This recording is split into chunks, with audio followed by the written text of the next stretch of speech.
প্রতিভা অন্বেষণে prince and princess North Bengal talent hunt show. Prince and princess North Bengal talent hunt show 2025 অনুষ্ঠানের শুভ সূচনা হলো। First কাট এন্টারটেইনমেন্টের পরিচালনায় উত্তরবঙ্গে হতে চলেছে এই ট্যালেন্ট শোয়ের।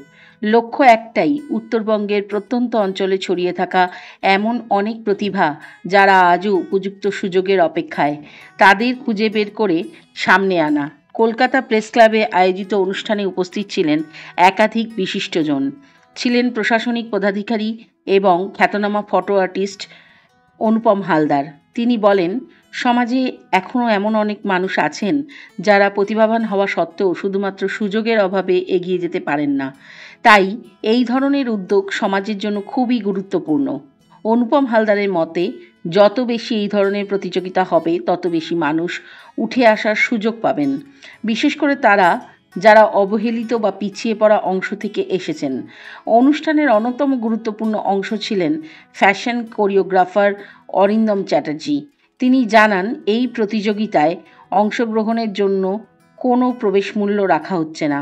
তার কথায়, সাধারণ মানুষের কথা মাথায় রেখেই এমন সিদ্ধান্ত নেওয়া হয়েছে যাতে প্রত্যেক প্রতিভাবান সুযোগ পেতে পারেন অর্থনৈতিক অবস্থার বাধা ছাড়াই। এই অনুষ্ঠানে আরও উপস্থিত ছিলেন আইকনিক ইভেন্ট প্ল্যানার এর ডিরেক্টর, মডেল ও অভিনেত্রী সাথী সরকার, খ্যাতনামা ফ্যাশন ডিজাইনার নিতু সাহা, প্রযোজক শ্যামাপ্রসাদ দত্ত ও শম্পা দত্ত এবং সমাজসেবী অনির্বাণ সামন্ত। সকলের মতে এই ট্যালেন্ট হান্ট কেবল একটি ফ্যাশন শো নয়, এটি একটি সামাজিক উদ্যোগ যার মাধ্যমে নতুন প্রজন্মের শিল্পী ও সংস্কৃতি কর্মীদের জন্য তৈরি হবে এক শক্তিশালী মঞ্চ। বলবো বলতে, নতুন প্রতিভাদের সুযোগ পাওয়ার প্ল্যাটফর্ম কিন্তু পশ্চিমবঙ্গে অনেক কমে গেছে। সেখানে একটা বাঙালি প্রতিষ্ঠান সুদূর 750 কিলোমিটার দূরে নর্থ বেঙ্গলে ট্যালেন্ট হান্ট যে প্রতিযোগিতা করছে, এটার জন্য প্রথমে ওনাদের দুজনকে অসংখ্য ধন্যবাদ। কারণ গ্রামাঞ্চল হোক বা সাবার্ব এরিয়া হোক, নর্থ বেঙ্গল থেকে ট্যালেন্টরা উঠে আসলে তা আমাদের কাছে, ইন্ডাস্ট্রির কাছে সেটা একটা অনেক বড় পাওনা। সেই ট্যালেন্টের স্বীকৃতি দেওয়ার জন্য এই অনুষ্ঠানটা ওনারা ওখানে করছেন এবং আশা করি এর পরবর্তী ধাপটা 30শে আগস্ট হবে। আমি সর্বতভাবে এই প্রোগ্রামের সঙ্গে যুক্ত থাকার ইচ্ছা প্রকাশ করেছি এবং আমার যেহেতু নিজের কারণে যেতে হয় নর্থ বেঙ্গলে প্রায়, তো আমার মনে হয় এইটা এই কলকাতার একটা সংস্থা নর্থ বেঙ্গলে করছে, এটাও বোধহয় প্রথম।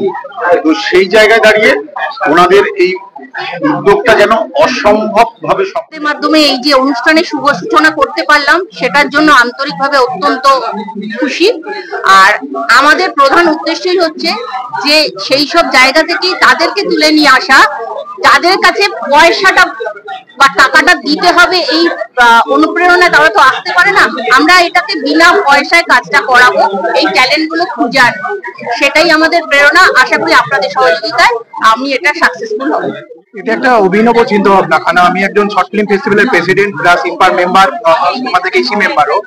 তো আমি দেখেছি অনেক মানুষের স্বপ্ন থাকে, যেটা সেই স্বপ্নটাকে নতুনদের মধ্যে, সেই স্বপ্নটাকে সফল করা খুব প্রবলেম হয়ে যায়, যে অর্থনৈতিক কারণেই হোক বা যে কোনো কারণেই করতে পারেন। এবং এনারা যে অর্থের বিনিময় নয়, এনারা যে চাইছেন নতুনদের সুযোগ করে দিতে এবং বিনা অর্থের বিনিময়ে ওনারা করছেন, মানে বাঙালি হয়ে একজন এই ধরনের অভিনব সুযোগ এদের মধ্যে পরবর্তীকালে ফিল্মে বা শর্ট ফিল্মে আসার যে অভিনব মানে একটা প্রচেষ্টা বা থাকছে, সেই স্বপ্নটাকে যে আস্থার এন্টারটেইনমেন্ট সফল করছে, এই সাধুবাদ, এই উদ্যোগটাকে আমি করে নিতে চাই। প্রচন্ড খুশি হয়েছি, এত আপনারা সবাই মিলে এসছেন এবং একটা অ্যারেঞ্জমেন্ট করেছেন আমাদের নীতিজ্ঞতা, ওনাকে ধন্যবাদ জানাই। আর আমার উদ্দেশ্য হচ্ছে মেনলি ট্যালেন্ট হান্ট।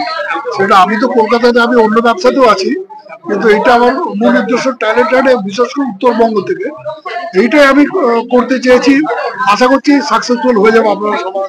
একটা জার্নি, মানে এটা একটা জার্নি হবে, কারণ ওইখান থেকে এসে এইখানে দুটো জায়গার পরিবেশকে সামঞ্জস্যতা বজায় রেখে যখন কাজ করবে তখন মাইন্ডে অনেক কনসেপ্ট তৈরি হবে, অনেক কিছু নিজে বুঝতে শিখবে এবং নিজে যখন বিভিন্ন পরিস্থিতির সম্মুখীন হবে তখন নিজেরাই নিজেকে কারেক্ট করতে পারবে যে আমার কোন পরিস্থিতিতে কিভাবে চলা উচিত এবং সেইভাবে নিজেকে গ্রুপ করতে পারবে। So it's a very very very good thing কি প্রথমে আমরা ওখানে প্রোগ্রামটা করছি, অডিশন হচ্ছে, ওখানে সেমিফাইনাল হচ্ছে, দেন ফাইনালটা এখানে হচ্ছে।